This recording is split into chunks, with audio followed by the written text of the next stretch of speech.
والصلاة والسلام على سید الاولین والآخرین وآلہ الطیبین الطاہرین وصحبہ الاکرمین اجمعین.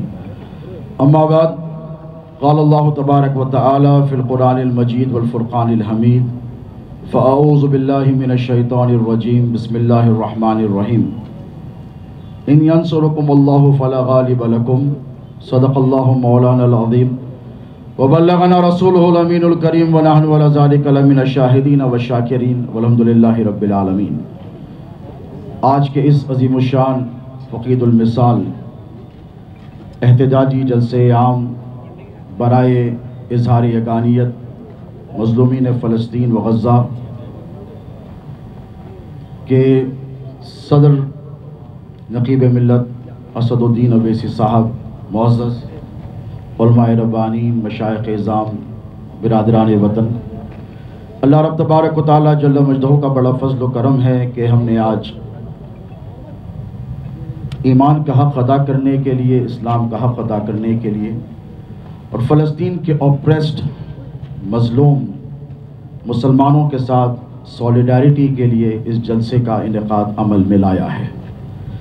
سوال یہ پیدا نہیں ہوتا کہ آیا ہمارا آج کا یہاں پر جمع ہونا ہزاروں کی تعداد میں برادران اسلام بھی ہیں، برادران وطن بھی ہیں، اور ہندوستان کا تمام میڈیا ہاؤس یہاں پر موجود ہے.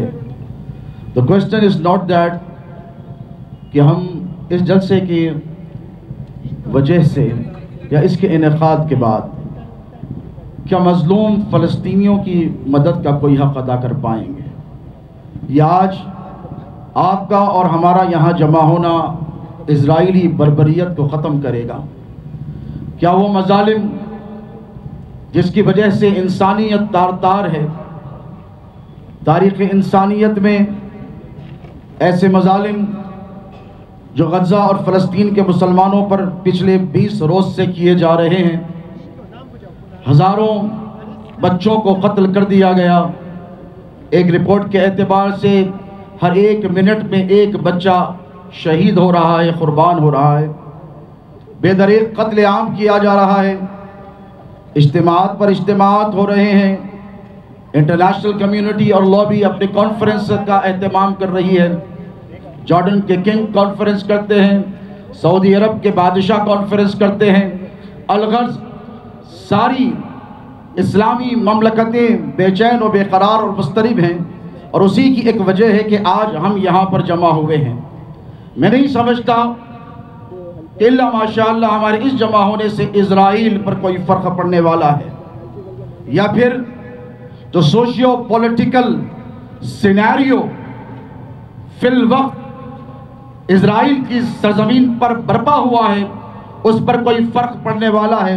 لیکن مسلمانوں، ایک بات یاد رکھنا کہ کل قیامت میں جب اللہ رب تبارک و تعالی ہندوستان کے مسلمانوں سے یہ سوال کرے گا کہ تم نے فلسطین کے مسلمانوں کی خاطر کیا کیا تھا، ہمارے پاس کچھ نہیں ہے، ذرائع نہیں ہیں، وسائل نہیں ہیں، حکومتیں نہیں ہیں، فوج نہیں ہے، لشکر نہیں ہے، جیانے نوجوان نہیں ہیں، جو انٹرنیشنل کمیونٹی اس بات کی اجازت دے لو کہ ہم وہاں پہنچ کر اسرائیلی بربریت کا جواب دے سکے. لیکن ہم اللہ کی بارگاہ میں یہ ضرور عرض کریں گے، مولا کہ ہم نے ایک احتجاجی جلسے میں شرکت کی تھی، پروردگار ہم نے مظلوم مسلمانوں کے ساتھ اظہار یگانیت کیا تھا. مسلمانوں، آج ہر طرف سے مسجد اقصیٰ پر حملے ہو رہے ہیں، اور جیسے آپ نے مجھ سے پیش رو مقررین کے خطابات پہ سنا کہ 2000 سال کی تائید پر محیط فلسطین کے مسلمانوں پر، اسرائیل کے یروشلم کے مسلمانوں پر، اور پھر جب یہودیوں کا وہاں سے تسلط عیسائیوں نے ختم کیا، پھر وہ وقت بھی آیا کہ آقا و مولا علیہ السلام ہمارے اور تمہارے نبی کہ مسلمانوں کا مسجد اقصیٰ سے اتنا گہرا تعلق کیوں ہے؟ اس لیے کہ اللہ رب تبارک و تعالیٰ نے فرمایا، سبحان الذی اسریٰ بعبدہ لیلا من المسجد الحرام الی المسجد الاقصیٰ، کہ یہ وہی مسجد ہے جہاں سے میرے اور تمہارے نبی پاک علیہ السلام کے معراج کا سفر کا دوبارہ آغاز ہوا. یہ وہ مقدس مقام ہے جس کے ارد گرد اللہ رب تبارک و تعالیٰ فرماتا ہے الذی بارکنا حولہ، کہ ہم نے اس کے ارد گرد برکتیں رکھی ہیں۔ یہی وہ برکتیں ہیں جو یہود حاصل کرنا چاہتے ہیں، اور یہی وہ برکتیں ہیں جس کی حفاظت کے لیے ہزاروں نہیں لاکھوں مسلمانوں نے اپنی جانوں کی قربانیاں دی ہیں۔ حالات اور سیناریو کب بدلے گا؟ آخر کب یہ مظالم کے سلسلے ختم ہوں گے؟ آخر کب ساری دنیا فلسطین کے مظلوم مسلمانوں کے لیے اٹھ کھڑی ہوگی؟ اور پھر مسلمانوں کو ایسا کیا کرنا ہوگا؟ اقبال نے کہا تھا کہ فضائے بدر پیدا کر، فرشتے تیری نصرت کو اتر سکتے ہیں گردوں سے، قطار اندر قطار بھی۔ اقبال نے کہا تھا کہ اے مسلمانوں، اگر تم چاہتے ہو کہ تمہارا غلبہ ہو، اگر تم چاہتے ہو کہ تم حمیت کے ساتھ رہو، اگر تم چاہتے ہو کہ تم کامیاب اور کامران رہو، تو تمہیں فضائے بدر پیدا کرنی پڑے گی۔ وہ فضائے بدر کیا ہے مسلمانوں؟ صرف ایک بات عرض کر اپنی بات کو ختم کروں گا۔ جب تک مسلمانوں کی صفوں میں، جب تک جیالے نوجوانوں کے دلوں میں بدری مسلمانوں کا، بدری مجاہدین کا جذبہ پیدا نہیں ہوگا، فلسطین فتح ہونے والا نہیں ہے۔ وہ فلسطین تب فتح ہوگا جب آپ کے قلوب میں فضائے بدر پیدا ہوگی، مجاہدین بدر کا جذبہ پیدا ہوگا۔ بدر کی سرزمین پر پہلا معرکہ اسلام کا پیش آیا، جسے قرآن میں اللہ رب تبارک و تعالیٰ نے یوم الفرقان کہا ہے۔ وہ حق و باطل کے درمیان اسلام کا اولین معرکہ تھا۔ ادھر 313 تھے، ادھر 1000 کا لشکر جرار تھا۔ ادھر آقا علیہ السلام دیکھ رہے ہیں کہ میرے اصحاب نہتے ہیں، نہ تلوار ہے، نہ بھالے ہیں، نہ کوئی ویپن ہے جس سے ان کا مقابلہ کیا جائے۔ حضور نے مشورہ طلب کیا، صحابہ سے پوچھا کہ مجھے مشورہ دو، چونکہ اللہ فرماتا ہے وَشَاوِرْهُمْ فِي الْأَمْرِ۔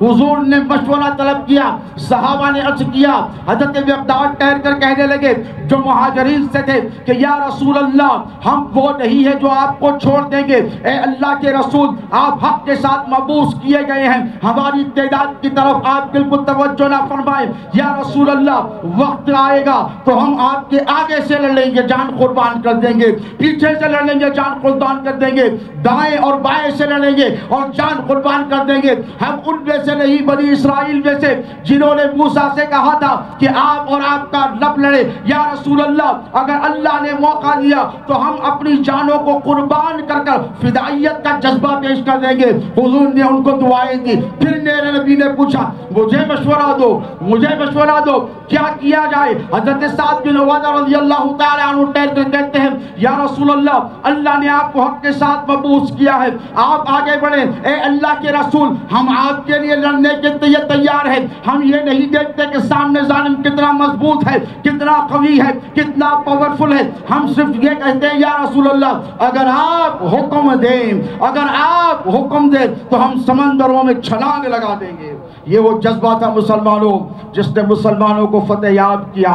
آج 50 سے زیادہ مسلمان ملک اس دنیا میں موجود ہیں، اس کے باوجود ایک چھوٹا سا state of Israel, apartheid state of Israel مظالم کے انتہا کر رہا ہے۔ وقت کا تقاضا یہی ہے کہ اے مسلمانوں اللہ فرماتا ہے ان ینصرکم اللہ فلا غالب لکم، اگر اللہ کی مدد تمہارے ساتھ شامل ہو جائے تو تم پر کوئی غالب نہیں آ سکتا۔ تو اے مسلمانوں اللہ کی مدد طلب کرو، واستعینوا بالصبر والصلاۃ، صبر کے ذریعے کرو، نماز کے ذریعے کرو، اخوت کے ساتھ کرو، محبت کے ساتھ کرو، عشق رسول کے ساتھ کرو، اللہ کے نام پر سب کچھ قربانی کر دینے کے جذبے کے ساتھ تمہیں آگے اٹھنا پڑے گا۔ فلسطین تمہیں صدائیں دے رہا ہے، مسجد اقصیٰ کی محرابیں تمہیں بلا رہی ہیں۔ آج مسلمان ساری دنیا کے اگر متحد ہو جائیں تو صرف مسلمانان فلسطین سکون اور اطمینان کی زندگی نہیں گزاریں گے۔ میں ذمہ داری سے کہتا ہوں 1900 میں جو میڈیا ہے وہ اس بات کو نوٹ کرے، 1900 میں جونا وائس نے یو ایس میں، امریکہ میں ورلڈ وار 2 سے پہلے ایک سروے لکھا تھا، اس میں اس نے جوئش کرائمز کے حوالے سے ایک بہت زبردست سروے تیار کیا تھا، اور اس میں اس نے یہ بات کی تھی کہ یہود اور جوز صرف مسلمانوں کے لیے سنگین یا خطرے کی علامت نہیں ہے، بلکہ یہ ساری انسانیت کو برباد کر رہے ہیں، یہ ساری ہیومینٹی کو شرمسار اور شرمندہ کر رہے ہیں۔ جوناتھن وائس نے اس سروے میں لکھا تھا کہ 5 کانٹیننٹ میں جتنے کرائمز ہو رہے ہیں انسانیت کے خلاف، اس سب کے پیچھے یہ یہودی لوبی ہے جو ساری دنیا کے آرام اور اطمینان اور سکون کو برباد کر رہی ہے۔ صرف مسلمانوں کا مسئلہ نہیں، یہ ساری انسانیت کا مسئلہ ہے۔ اللہ رب تبارک و تعالیٰ سے دعا ہے کہ پروردگار غزہ اور فلسطین کے مظلوم مسلمانوں کی مدد فرما۔ وما علینا الا البلاغ المبین۔